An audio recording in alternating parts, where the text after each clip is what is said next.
আমরা এই করছি আল্লাহ পাক রব্বুল আলামিনের কাছে আমরা স্বীকার করছি যে কবর দুনিয়া আমরা বিশ্বাস করছি না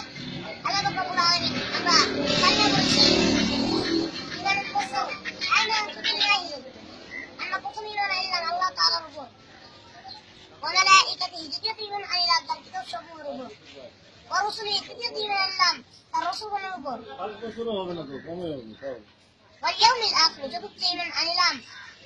আখিরাতের উপর ওয়াল কদরি খাইরি পঞ্চম মানলাম আমি কিসের উপর আমার ভালো মন্দ তাকদীরের উপর আমার ভাগ্যের উপর আমার কদর করি ওয়াসাবহু মিনাল্লাহি তাআলা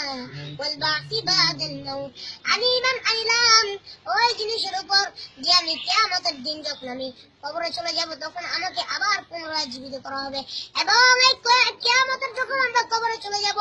এই কবরের জিন্দেগি শুরু আছে কিয়ামতের জিন্দেগি শুরু আছে কিন্তু শেষ নাই কথা ঠিক আমরা আবার পুনরুজ্জীবিত হব ওইখানে কি আমাদের কোনো মরণ নাই দুনিয়াতে আমরা একবার জীবিত হলে আরেকবার মরতে হবে এটা কোরআনের ভিতরে আমরা পড়ছি বাবা তুমি এটা খাইও হ্যাঁ কিছু মনে করো না রাখো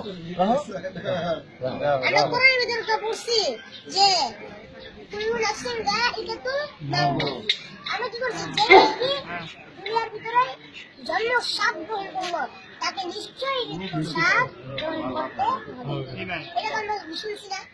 শুনছি কিন্তু তাহলে আমরা এটা জানার পরও আজকে আমরা মৃত্যুকে ভয় পাই না আসলে 5টা মিনিট চিন্তা করে দেখেন নিজেকে মরার পর আমার কি অবস্থা হবে আমার কি আলাদা করে 5টা মিনিট চিন্তা করেন আপনার মাথায় আসবে দেখেন বর্ণনা করছেন আমাদের তো লিস্টে আছে আজকে কম্পিউটারে লিস্ট আছে হাদিসের ভিতরে বর্ণনা করছেন আজকে কম্পিউটারে লিস্ট আছে তুমি লিস্টে নিয়ে মহিলার কথা বলতেছে হাদিসের ভিতরে যে একটা মহিলা ছিল মহিলা যে কবরের ভিতরে মারা গেছে মারা যাওয়ার পরে তো এক ব্যক্তি কবরস্থানের সামনে দিয়ে আসতেছে কবরস্থানের সামনে দিয়ে আসতেছিল তো ওই সময় এক ব্যক্তি ওই মহিলা কবর থেকে ডাকতেছে কবরকে ডাকতেছে মানুষ মারা গেছে কবর থেকে ওর মানুষ ডাকতে কেন তো ডাকতেছে আমি কবরের ভিতরে আসছি আমি কি করি না মারা গেলে আমাকে কেউ বাঁচাও আমাকে কেউ বাঁচাও এই পুরুষ আসছে একলা তো আর সাহস হয় না তো আরো 5-6 জনকে ডাইতে আনলো ডাইতে আনার পরে ইমাম সাহেবের কাছে গেল সবাই মিলে তো বলতেছে ইমাম সাহেব কবরের ভিতর থেকে এরকম ডাকার সামনে কি করবো 6 জন মিলে এখন ইমাম সাহেব বলে যদি জীবিত থাকে তাহলে তুমি কি করো ডাইতে পারো তখন গেল যাওয়ার পরে এবার ওই মহিলাকে যখন কবর খুঁড়তে আরম্ভ করলো তখন কবরের ভিতরে দেখুন কবর দেওয়ার আগে ছুটি দেয় কবর উঠতে একটা ছুটি উঠানোর পরে 2-3টা ছুটি যেরকম এরকম উঠেছে তখন মহিলা বলতেছে আপনারা আর ছুটি উঠেন না আমি কবরের ভিতরে উলঙ্গ আমার ঘরের সামনে আমার ঘর থেকে কেউ একটা কাপড় নিয়ে আসেন একটা পুরুষ যাইয়া তার ঘর থেকে কাপড় নিয়ে আসলো তারপরে কাপড়টা তাকে কি করলো ছুটির ভাগ দিয়ে দিল ওই কাপড়টা পরনের পরে তারপর বলতেছে যে ও আমার ভাইরা আপনারা সবাই চেপে যান আমি এখন এই কবরের ভিতর থেকে বাইর হবো তো এমন একটা পরিস্থিতি যদি কেউ দেখে কবরের ভিতরে যে কি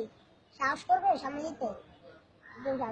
তো কি করছে সঠিক কথা উঠে আনছে এবার মহিলা উঠছে একটা দৌড় মারছে দৌড় মারে কোথায় তার ঘরের ভিতরে আদব পাইলি না কি ব্যাপার মহিলা প্রথমে কবর থেকে ডাকলো আবার কাপড় ছেড়ে আবার কাপড় পরে দৌড় দিছে ঘরের ভিতরে তো ঘরের ভিতরে যে পিছন দিয়ে ছিটকিরে আটকে দেয় ঘরের ভিতরে বসে আছে এবার পুরুষটা গিয়ে ডাকতেছে যে আপনি কে আপনি কবরের ভিতরে কি করতেছিলেন আপনি জীবিত দরজা খুলেন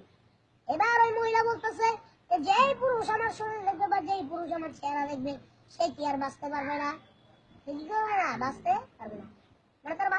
বাঁচতে পারবে না আমার চেহারা এমন হালত মানে ভয়ঙ্কর সেবার তারা বলতেছে যে আচ্ছা ঠিক আছে কিছু সাহসী পুরুষ তো আছে আমাদের বাংলাদেশে তো বলতেছে আচ্ছা আপনি খুলেন সত্যি বলুন না তো খুলেন খোলার পরে খুললো মহিলা খোলার পর আয়সা দেখতেছে মহিলার মাথার কাপড়টা যখন মাথার ভিতরে সব জায়গায় কাপড় দেখছে বলতেছে সব জায়গায় কেন কাপড় দিয়ে রেখেছে মাথাটা যখন রয়েছে দেখে মাথার ভিতরে পিছনে শুধু কঙ্কাল শুধু এই হাড্ডি গুলা দেখা যায় এবার মহিলাকে জিজ্ঞেস করতেছে আপনার কেন এই অবস্থা তখন মহিলা বলতেছে যে আমি দুনিয়ার ভিতরে আমি মুরব্বীদের কথা মানি নাই আমি এইরকম ভাবে চুল ছেড়ে দিয়ে রাস্তা করে হেঁটেছি কত পুরুষে দেখেছে এই কারণে ফেরেশতারা তো আমার চুল টেনে টেনে উঠিয়ে ফেলেছে এবং চুলের সাথে মাংস উঠিয়ে ফেলেছে আপনার হাত পা করে রেখে আছে মুখ কেন রেখে আছে মুখে কিছু নাই মুখে শুধু হাত দিয়ে শুধু কঙ্কাল বলছে আপনার মুখের এই অবস্থা কেন বলতেছে আমি ছোটের ভিতরে কত লিপস্টিক দিছি মুখের ভিতরে আমি কত পাউডার মেখেছি সাদা হওয়ার জন্য পুরুষেরা এইগুলো দেখেছি আমি